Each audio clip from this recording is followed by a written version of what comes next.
Good morning, good afternoon, good evening. You're watching Out Here in the Redwoods. I'm Denise Riles, your host. And for everyone here, aloha means hello and goodbye. We are continuing our series on local businesses out here in the Redwoods, giving you the background stories. And tonight, we have somebody here that can help you if you're wanting to start a business, if you're wanting to maybe figure out how you can do better in the business you already have. We have, ladies and gentlemen, to answer your questions, Sandy Neal of the North Coast Small Business Development Center. Yes, Hey, welcome, thank you, thank you. aloha. Aloha. In fact, it's nice because that's where I'm from. I'm originally from Oahu. Rock on, but aloha. I won't speak Hawaiian, I'll just speak English. Mahalo. Thank goodness for everybody. So anyway, yeah, so it's great to be here and thanks for having us, me, myself, and I. Yeah. And there's, I said us because there's more than just myself at the North Coast. There's multiple advisors, and I'm going to talk about them in a little bit. But yeah, we have an office in Eureka covering Humboldt County. We have an office in Del Norte, it's in Crescent City. And we have two remote offices, one in Fortuna for the southern Humboldt folks, and then one, it's kind of in transition right now, but it's over on the eastern part of Humboldt. Fantastic. So, so we have 4 locations, and in fact, the one in Fortuna is located at Redwood Capital Bank. Oh, really? Yeah, and then we're located at the Prosperity Center, right down here, probably 5 minutes from where we're located right now. Okay. And in that center is cool. It's kind of like a mouse maze. You walk in there, it looks like a normal office, but then we're to the left, then to the right as well as commercial, and you go down the road further, down the hallway. And you find that the Workforce Investment Board is there, you got the Headwaters Fund. So it's a nice group where we all are interested in developing economic development, and the building landlord is the Redwood Regional Economic Development Commission. Okay. So it's a great group to work with. We're actually part of a regional office that's located at HSU. It's the Northern California Regional Network, and it's great because we are aligned with offices started in Crescent City, go Crescent City, down to Humboldt, all the way down to the Bay Area. Holy moly. Yeah, so if you talk about having capacity, we've got that. So when you walk into the SBDC office in Eureka or Fortuna or Crescent City, you see one person, but you don't realize that behind them is the we part. It's the probably in Humboldt, probably 7 or 8 primary business advisors and a dozen more or 20 more contract specialty advisors. So wow. It's great because we get all different kind of clients that come in. Okay. We get folks that come in that are thinking of starting a business, all the way to those folks that go, I've been here 35 years, I just want to get out. And so everybody in between, buying, to selling, and those trying to expand and grow their business. And we usually have an advisor that's been through that, so it's kind of nice to pair them up. Oh, good. Yeah. So they've been there, done that, and guess what? Underneath this tie, I'm on a t-shirt, right? Yeah, right. A lot of battle scars. Right, Yeah, a lot exactly, of battles. right. So how much experience, 30 years you were mentioning, over 30 years of experience for each person that advises? Well, I don't want to say that for the ladies. For the Okay. guys, yep. But it does vary. It does vary.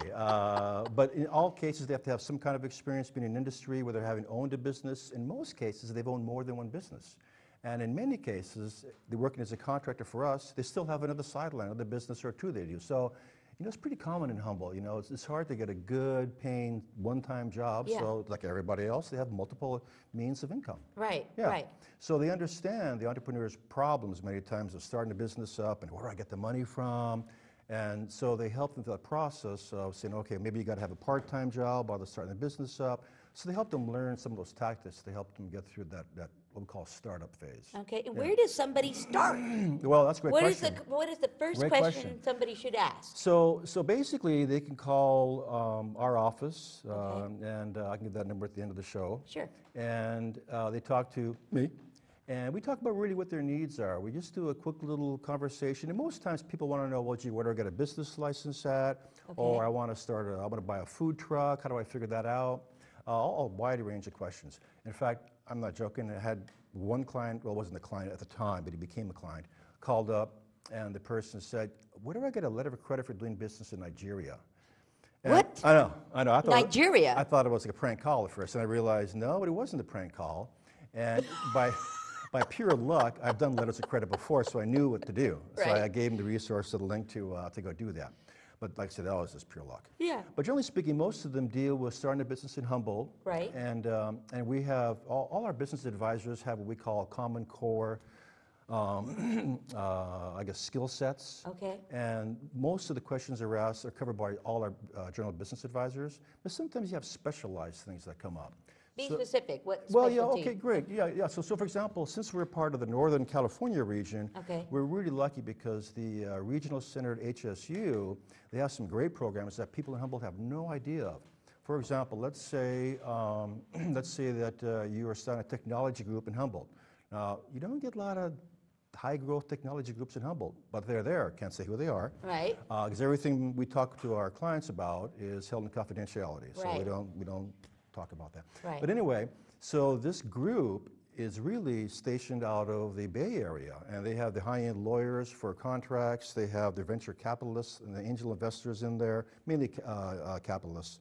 Wow. Yeah, I know. And then they also have technology folks that have been through this process of starting it up and growing it fast, because typically high growth technology firms do not grow at a 2 or 3 or 4% rate. They're at 20, 25, 30 and beyond percent rate annually. Okay. So they need specialized services. So for the Common Core curriculums, the BAs here locally can help them, but when it gets to that specialized stuff, hey man, we hand them off. Okay. So the idea here is we give our clients, we hope is the best possible alternative to them having to do it themselves or paying somebody else to do it, because our services are basically free. Okay. Another example of specialized services, and a growth area too, is, I got a business and I want to contract with the government, whether it's federal, state, county, and so we have a specialized group that just does that. Wow. And so they work with them. Here in yeah. Humboldt County? Yeah. And actually they're region-wide, but they're also based in HSU. And so if everybody wants to do that, they give me a call and then I'll set them up with a person.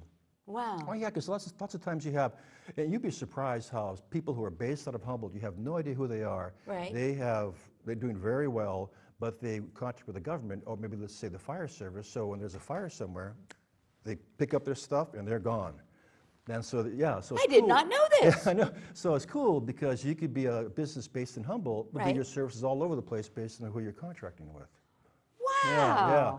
And another cool thing is this, is a lot of times when you're a small, disadvantaged, minority type business, getting into the big contracting business is not, I'm gonna say impossible, but it's really hard. And you're there to help. Well, so the same group, the Right. procurement group, they can help with that as well, because a lot of times you have these big contracts for construction projects or something like that. The big contractors, they're called prime contractors, they get in there and they bid the multi-million-dollar jobs, but what's required by, generally speaking, by the law, by the government rules, they have to hire small businesses. And that's where local businesses here can say, hey, I do this service, or I provide that service, or I sell this kind of product, where they can go online for the procurement, it's called a procurement group, and they can actually get with these big prime contractors to get a piece of the pie. Wow. Yeah. So the idea is you try to develop our small businesses either individual by themselves or try to partner them with somebody else, whether it's the government or the high-tech guys down the Bay Area. The coolest initiative we have just recently is called, it's basically the 3 Ps, and it's called People, Profit, and Planet. And the idea behind that is businesses that can kind of mix and match the 3 and be successful. It's pretty hard nowadays because most folks can barely just get by. Yeah. But this group helps people do that, help Okay. achieve it. So in Humboldt, that seems to be like a good fit because people are really into the environment, they want to save the planet and everything else. And if they have a business that is involved with that, then this group would help them out as well. And that's what called the green market? Is that Well, what you're- yeah, it's basically, I call it the 3 Ps, but Right. it's basically people, planet, and profits. People, planet, and Profits, right. Wow. Yeah, it's pretty cool. And it's a green initiative is what it Yeah, is. Right. yeah. And that's a big thing in the Bay Area too, speaking of which. And speaking of the Bay Area, this is totally cool. So last year, Google held this event up in their Seattle office for their employees who wanted to give to a nonprofit.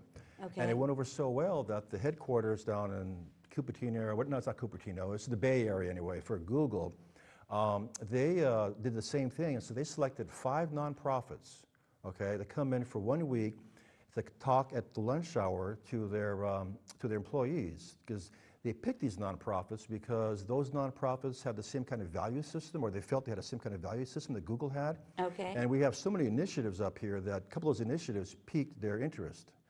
And so, yeah, exactly. So what they did is they invited the Northern California region to actually go into their headquarters and do a presentation to employees for donations. And the employees donated quite a bit. We were pretty proud of that. Wow. I know. So that was quite a badge of, that's really an accomplishment for our Northern California region. I mean, think about the nonprofits in the world. Right, and so these nonprofits came away with a little bit Yeah, well, for their organizations. right, each. only five. Only five. Right. So the deal is, it wasn't so much the money that was really important. It was the idea that, we can partner up with Google.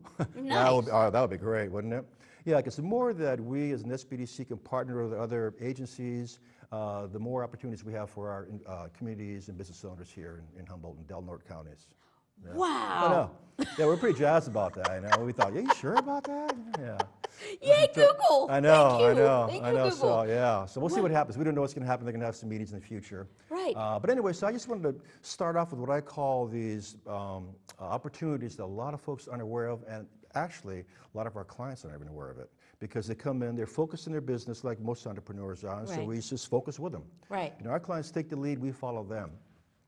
I probably should talk a little bit about our funders. That's important. Yeah. Because we are free. We're not cheap, but we're free. Okay. Except for our workshops. Our workshops cost about $10 just to cover our costs for printing and duplicating. And how do people know about your workshops? See, because I'm interested, because I'm in a business, Okay. but I had no idea that I could know. come to you for a workshop You betcha. and all of that. Right. How So do hold people that, find? Hold that thought. That's Sure. my hook at the end. Got it. I'm not much of a marketer, but I have learned a couple of things. So yeah, so at the very end, do I get like a 5-minute hello? This is time up. Okay, yeah, good. yeah, I'll do yeah. it then. And if I don't, hit me so I remember to do it. Okay.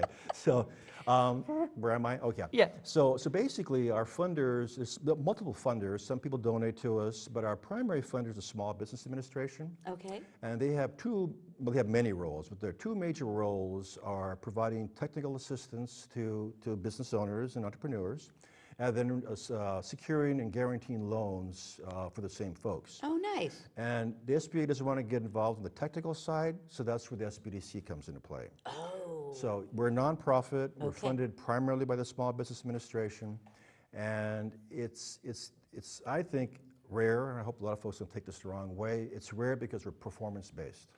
In other words, we just don't get the money and go, well, we'll spend it over here. No.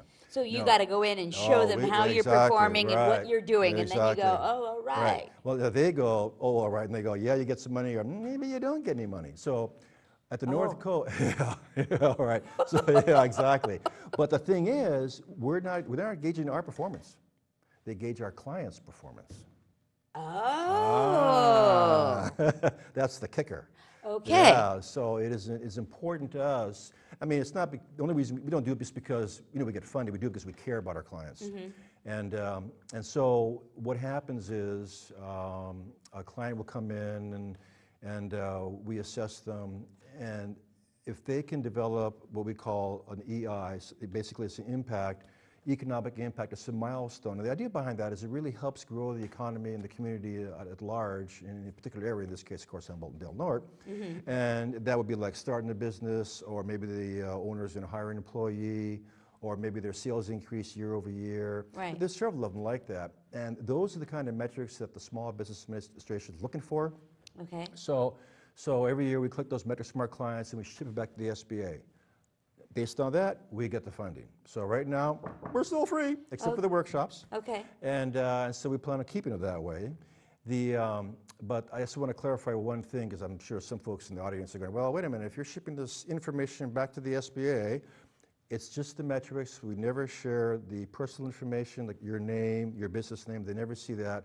But they are interested in the demographics who we serve, and Okay. of course the metrics that they accomplish. Right. So that's really kind of a challenge for us, and it's exciting because you want to see the entrepreneur successful. Absolutely. Right. So our goal is to make sure that we focus on those entrepreneurs that can be successful, which sometimes brings up a little problem. Some folks are in the looky-loo phase. They're not too sure what they want to do, or they're just maybe looking down the road a year or two. Mm-hmm. So we don't spend as much time one-on-one with them, but we Right. give them a lot of homework. The idea is so they can learn, and then they grow from that learning, and they come in and contact us. So maybe over a year's period, we talk to them on the phone, stop by, we chat for a little bit, and then maybe sooner or later they're ready to be a client. And when they're ready to be a client, we're ready to rock. And we bring them in and we start going through the process. Oh my goodness. Yeah, So yeah. what kind of homework is that? Let's be specific there. Excellent question. So basically, the homework is based on the client. So I probably should talk a little bit about the intake process. So Okay, basically, yes, the intake process, so, yes. Yeah, so let's say somebody signs up on our website, and I'll mention that at the end of the show. Okay.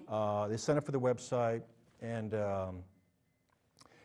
what happens, they'll get a call usually within 24 hours, no more than 48, and that person will ask them questions, and they do an assessment. Because it's really important to align the client's needs with the advisor's expertise. Right, all okay, And okay. every client's different, excuse me. Right. Every client's different. It's funny, even the same industry clients are different. So for example, I think Humboldt has the highest per capita of artists in the country, I think. I know, yeah. So we have a lot of artists that come in. But it's funny, when they're like in their 20s, it's like, well, I just need enough money to get my brushes and paints and stuff, and that's all I care about. When they're my age or younger, they're like, I got a mortgage, I got 2 kids in college, I need some money. So everybody's different, and so we base our selection of the business advisor on the client's needs, where they're at that point in time in their business. Okay. So the assessment is done, then the assessor will contact the business advisor they feel will work with them. They talk over the case, and then basically it's a case management approach. So this advisor stays with that client from the time they come in all the way to the time that they're no longer needing the services of the SBDC. Oh, so one person, one client. Right. You know who to go to if you have a question. Exactly. Fantastic. But that doesn't mean that's the only advisor you see. Okay. So let's say a client comes in, they would need a lot of marketing assistance. You know, I need to market myself, I need to research or find who my clients are. Right. This is our client now. Okay. Let's say customers. And so as they go into the process, sooner or later, after their market research is done, they got to figure, well, I got all these numbers and stuff. How do I translate that into financial numbers? How do I translate it into money I can make? Right. Or not? Yeah. And so at that point, the marketeer might say, well, you know, you're getting beyond the expertise of my financial skill sets, so I'm going to transfer you to another advisor who's got those financial skill sets. So that, our client now goes to see that advisor, they work through, it's called a scope of work. Okay. We're very specific with that. I should have mentioned that earlier because the good news and bad news about entrepreneurs is they have lots of ideas. Okay. So good news is lots of ideas, bad news, too many ideas. And so we really try to focus the entrepreneurs and putting together a plan forward for them. Right. And so what we do is we actually put together what we call scopes of work with our clients. Okay. So that way they have an idea where they're going to go, what's going to happen, who's going to help them. And so if they get handed off, they know exactly what to expect. So there's no surprises. And that way also it helps us achieve some economic impact in Humboldt County. Fantastic. Yeah. And so as we do this process, I should clarify a couple things. First, I hate to say it like this, but tongue-in-cheek. Be blunt. We're blunt here. Say it like you mean it. We don't do any real work there. We just talk a lot. Talk. But that helps. Yeah, so. I talk a lot. It's good. Right, yeah. So I say that because I want to differentiate ourselves from consultants. Okay, right. As consultants, they do real work. They'll come in to maybe a business, and if somebody needs some bookkeeping help, they'll do the actual work. They'll go in there, solve the problems, and walk away. And many times, they don't actually tell the business owner how they solve the problem. They just solve it. They charge them, and they walk off. In our case, we don't tell them how to solve it. We say, okay, here's the tools. This is what we need to solve it. And then we go back and forth. We make sure they're using the tool correctly. Okay. Now, what they do with that information is up to them. They make their own decisions. We can't make any opinions. We can't make any recommendations. We're not allowed to by our funder. I know it sounds kind of weird, but if you think about it, if we were to do that, how are they going to grow and learn? That's true. We were kind of talking about, you're teaching people how to fish. Exactly.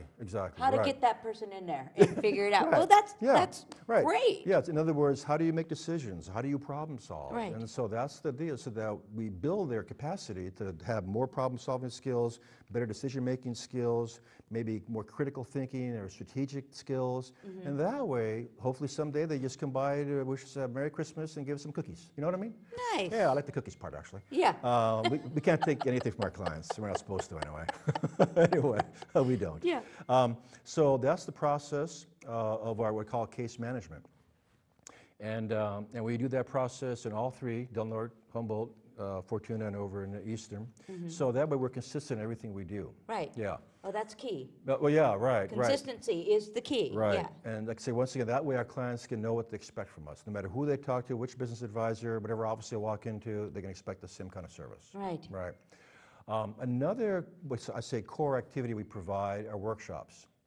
Now, we used to have them free, but we duplicate a lot of paper, and it's got really costly. Right. So we charge for the production and reproduction of the paperwork. So we charge $10 a workshop, which is cheap. If you were to go online and do the same thing, it would be considerably more than that. Oh, absolutely. So we call them our pre-venture workshops. Okay. And there's currently 5, although we're going to be moving one of them into an intermediate level. Okay. And the 4 workshops we have, we'll start with a startup workshop. Okay.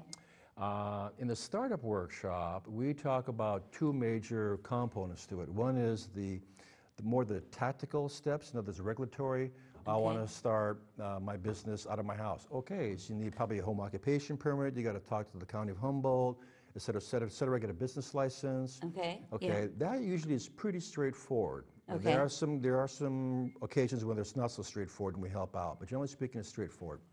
It's the other side we really try to focus on, because where most small businesses, like 80%, fail in the first 2 years is they didn't plan properly.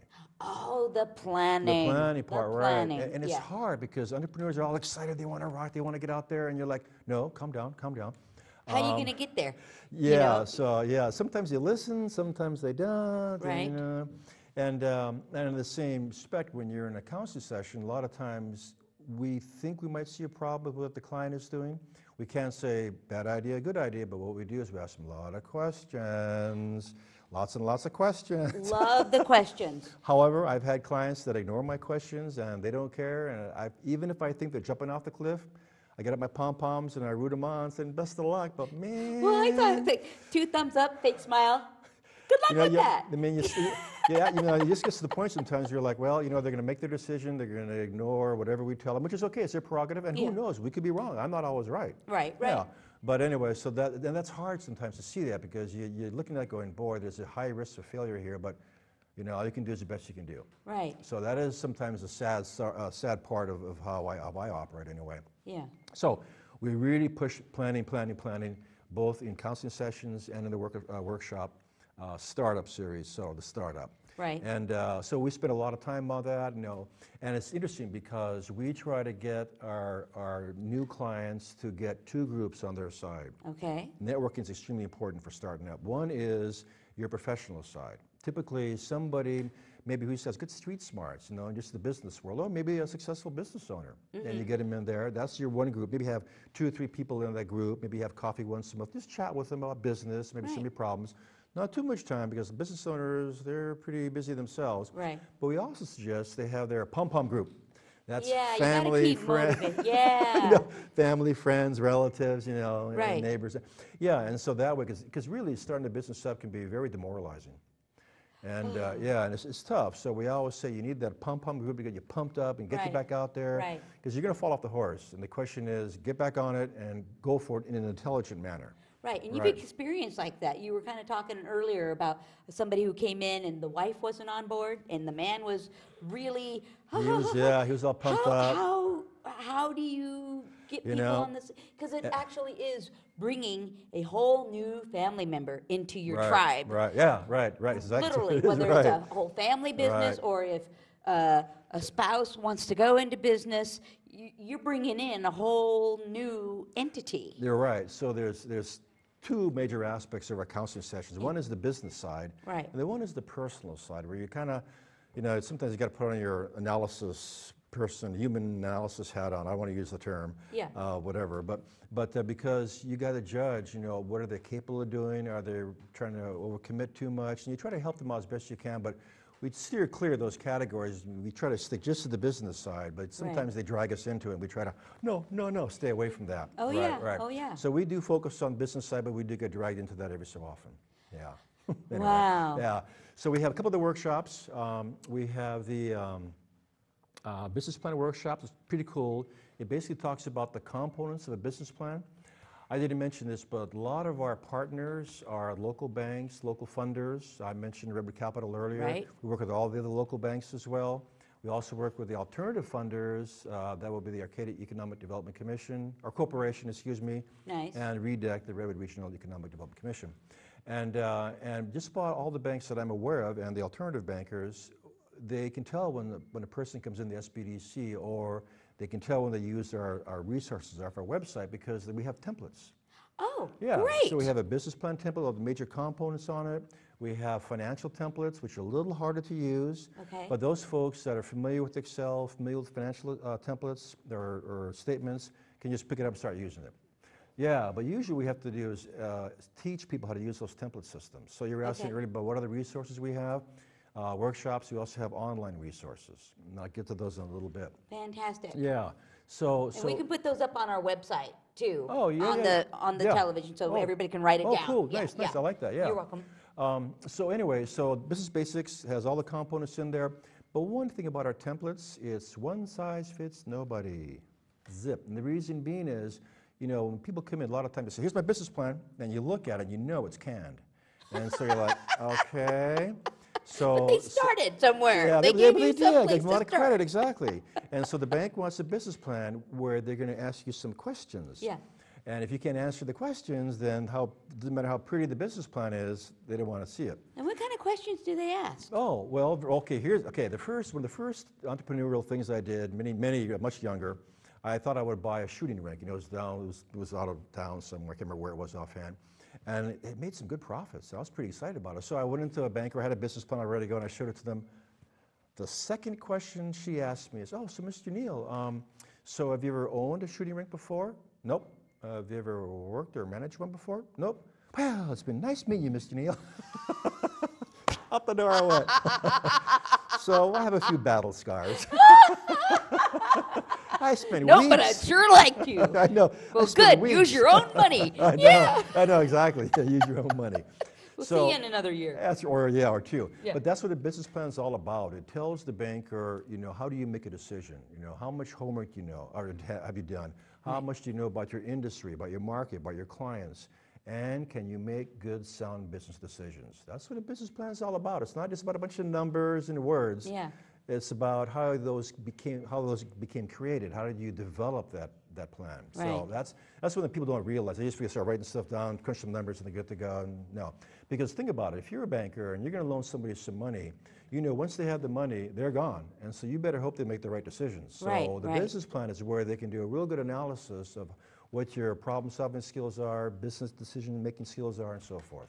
Wow. There's more to it than just a piece of paper, right? Yeah, it's weird, yeah. Two of the workshops we have, one is on financials, which is probably our hardest workshop. Okay. We have a cute little example. This Randy and Rhonda's roadside raccoon kill, whatever it's called, something like that. Roadside cafe. Yeah, that's it. Not that we would suggest anybody do that, but the idea is we teach people how to figure out, you know, how many sales you can have, who your customers are, why would they want to come visit you versus your competition, how often would they come, how often would they spend money with you, or how much would they spend money with you. So we Right. teach them all that stuff. But the idea in the financial template is to understand the basics in financial statements, from doing financial projections to looking at cash flow statements, looking at a balance sheet. It's almost too much in a 2-hour workshop. But still, the idea is to give you the basic fundamentals, and then from there you can ask more intelligent questions and learn more. Wow. That's our right? So if they've never been in business, we usually say, go to the workshops first, then you can see a counselor. Oh, God. Otherwise, you get the same questions. That's a you know? good advice. Right. Go to a workshop and then discuss and plan. Oh, this has Cool. been so fun Oh. to be with you, Mr. Neal. Great, thanks a lot for having me. I appreciate You've it. been watching Out Here in the Redwoods with my guest, Mr. Neal, of the... North Coast Small Business Development Center. Please stay tuned. We'll see you next time. Look up, we're going to have all of the information down as we roll the credits. Thank you very much. Aloha. Aloha. Means hello and goodbye. Melikilikimaka. Yes, Melikilikima and mahalo. That's right. See you next time. Bye-bye.